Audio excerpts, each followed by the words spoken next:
Cape Canaveral, Florida. Despite more storms in the forecast, 2 NASA astronauts climbed into their capsule Saturday for a second attempt at a history-making ride into orbit aboard a rocket ship designed and built by Elon Musk's SpaceX company.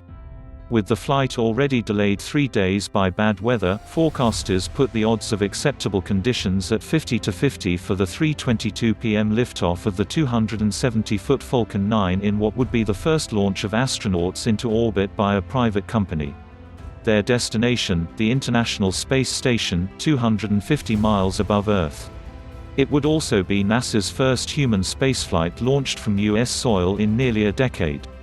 The mission unfolded amid the gloom of the coronavirus outbreak, which has killed over 100,000 Americans, and racial unrest across the U.S. over the death of George Floyd, a handcuffed black man, at the hands of Minneapolis police. NASA officials and others held out hope the flight would be a morale booster. Veteran astronauts Doug Hurley and Bob Behnken pulled on their angular, white and black spacesuits with help from technicians wearing masks, gloves and black hoods that made them look like ninjas. Before setting out for the launch pad in a gull-wing Tesla SUV, another Musk product, Behnken pantomimed a hug of his 6-year-old son, Theo, and said, "Are you going to listen to mommy and make her life easy?"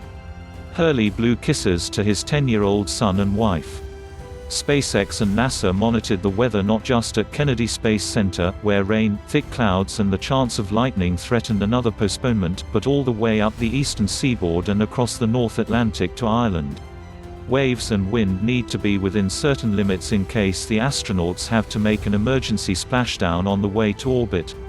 Wednesday's countdown of the rocket and its bullet-shaped Dragon capsule was halted at just under 17 minutes because of the threat of lightning. Ever since the Space Shuttle was retired in 2011, NASA has relied on Russian spaceships launched from Kazakhstan to take U.S. astronauts to and from the space station. "I would be lying to you if I told you I wasn't nervous," NASA Administrator Jim Bridenstine said before the launch attempt. "We want to do everything we can to minimize the risk, minimize the uncertainty, so that Bob and Doug will be safe." President Donald Trump and Vice President Mike Pence planned to return for the second launch attempt. Because of the coronavirus, NASA severely limited the number of employees, visitors and journalists allowed deep inside Kennedy Space Center, and the crowd was relatively small, at a few thousand. At the center's tourist complex, though, all 4,000 tickets were snapped up in a few hours. The space agency urged people to stay safe and watch from home, and by NASA's count, at least 1.14 million viewers followed the launch preparation online.